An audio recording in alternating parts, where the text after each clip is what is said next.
Excellency Rashtrapati Shi, ladies and gentlemen, 15वें BRICS summit के भव्य आयोजन और हमारे आतिथ्य सत्कार के लिए मैं प्रिय मित्र राष्ट्रपति रामाफोसा को एक बार फिर से बहुत बहुत बधाई देता हूं। जोहानिसबर्ग जैसे खूबसूरत शहर में एक बार फिर आना मेरे और मेरे डेलीगेशन के लिए अत्यंत खुशी का विषय है।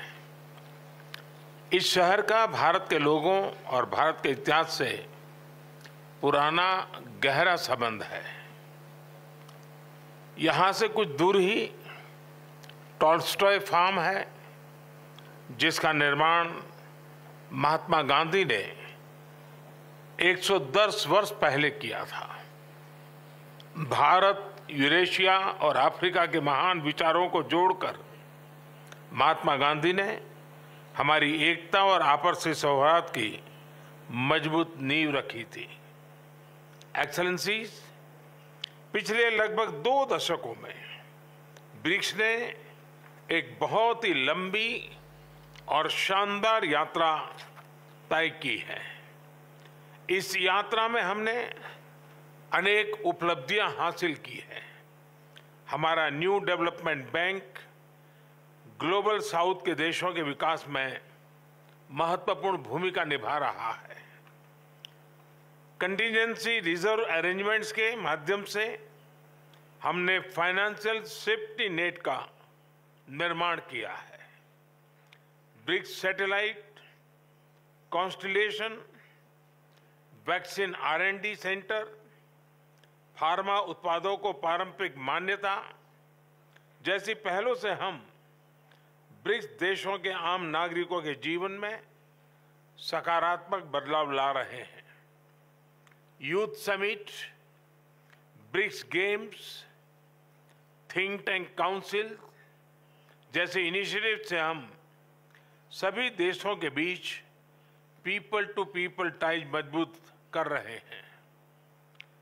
ब्रिक्स एजेंडा को नई दिशा देने के लिए भारत ने रेलवे रिसर्च नेटवर्क, MSMEs के बीच करीबी सहयोग, online BRICS database, startup forum जैसे कुछ सुझाव रखे थे। मुझे खुशी है कि इन विषयों पर उल्लेखनीय प्रगति हुई है। एक्सेलेंसीज, हमारे करीबी सहयोग को और व्यापक बनाने के लिए मैं कुछ सुझाव आपके सामने रखना चाहूँगा। पहला है स्पेस के क्षेत्र में सहयोग। हम ब्रिक्स सैटेलाइट कॉन्स्टिलेशन पर पहले से काम कर रहे हैं। एक कदम आगे बढ़ाते हुए हम ब्रिक्स स्पेस एक्सप्लोरेशन कंसोरियम बनाने पर विचार कर सकते हैं। इसके अंतर्गत हम स्पेस रिसर्च, वेदर मॉनिटरिंग जैसे क्षेत्रों में ग्लोबल गुड के लिए काम कर सकते हैं। मेरा दूसरा सुझाव है शिक्षा, स्किल डेवलपमेंट और टेक्नोलॉजी में सहयोग। ब्रिक्स को एक फ्यूचर रेडी ऑर्गेनाइजेशन बनाने के लिए हमें अपनी सोसाइटीज को फ्यूचर रेडी बनाना होगा। इसमें टेक्नोलॉजी की अहम भूमिका रहेगी। भारत में हमने दूर सुदूर तथा ग्रामीण क्षेत्रों के बच्चों और उनके तक शिक्षा पहुंचाने के लिए दीक्षा यानी digital infrastructure for knowledge sharing platform बनाया है। साथ ही स्कूल के विद्यार्थियों के बीच इनोवेशन को बढ़ावा देने के लिए हमने देश भर में 10,000 अटल टिंकरिंग लैब्स बनाए हैं। भाषा संबंधी बाधाओं को हटाने के लिए भारत में AI based language platform Bhashini का इस्तेमाल किया जा रहा है। वैक्सीनेशन के लिए कोविन प्लेटफॉर्म बनाया गया है। डिजिटल पब्लिक इंफ्रास्ट्रक्चर यानी इंडिया स्टैक के माध्यम से पब्लिक सर्विस डिलीवरी को रिवॉल्यूशनराइज किया जा रहा है। विविधता भारत की एक बहुत बड़ी ताकत है। भारत में किसी समस्या का हल इस विविधता की कसौटी से निकलकर आता है। इसलिए ये सॉल्यूशंस विश्व के किसी भी कोने में आसानी से लागू हो सकते हैं। इस संदर्भ में भारत में विकसित इन सभी प्लेटफॉर्म्स को ब्रिक्स पार्टनर्स के साथ साझा करने में हमें खुशी होगी। मेरा दूसरा सुझाव है कि एक दूसरे की ताकतों की पहचान करने के लिए हम मिलकर स्किल मैपिंग पर कर सकते हैं। इसके माध्यम से हम विकास यात्रा में एक दूसरे के पूरक बन सकते हैं। मेरा चौथा सुझाव है बिग कैट्स के संबंध में। ब्रिक्स के 5 देशों में बड़ी संख्या में विभिन्न प्रजातियों के बिग कैट्स पाए जाते हैं।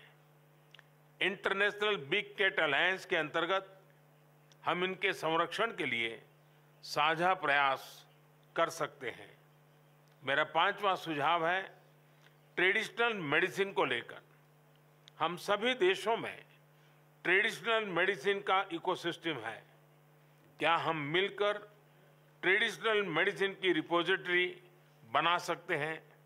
एक्सेलेंसी, दक्षिण अफ्रीका की अध्यक्षता में ग्लोबल साउथ के देशों को ब्रिक्स में एक महत्व विशेष दिया गया है। हम इसका हृदय से स्वागत करते हैं। यह वर्तमान समय की मात्र अपेक्षा ही नहीं बल्कि जरूरत भी है। भारत ने अपनी G20 अध्यक्षता में इस विषय को सर्वोच्च प्राथमिकता दी है। One earth, one family, one future, इस मूल मंत्र पर हम सभी देशों के साथ मिलकर आगे बढ़ने का प्रयास कर रहे हैं। इस वर्ष जनवरी में आयोजित voice of global south summit में 125 देशों ने भाग लिया और अपनी चिंताओं और प्राथमिकताओं को साझा किया। हमने अफ्रीकन यूनियन को G20 की स्थायी सदस्यता देने का प्रस्ताव भी रखा है।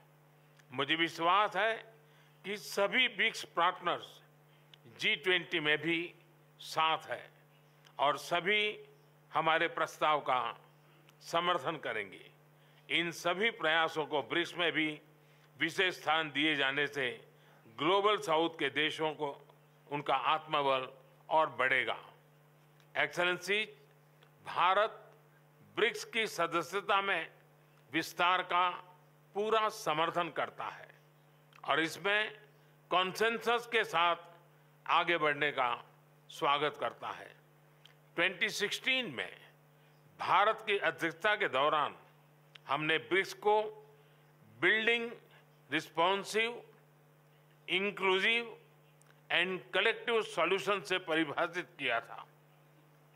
7 साल बाद हम कह सकते हैं कि BRICS will be breaking barriers, revitalizing economies, inspiring innovation, creating opportunities and shaping the future। हम सभी ब्रिक्स पार्टनर के साथ मिलकर इस नई परिभाषा को सार्थक करने में सक्रिय योगदान देते रहेंगे। बहुत बहुत धन्यवाद।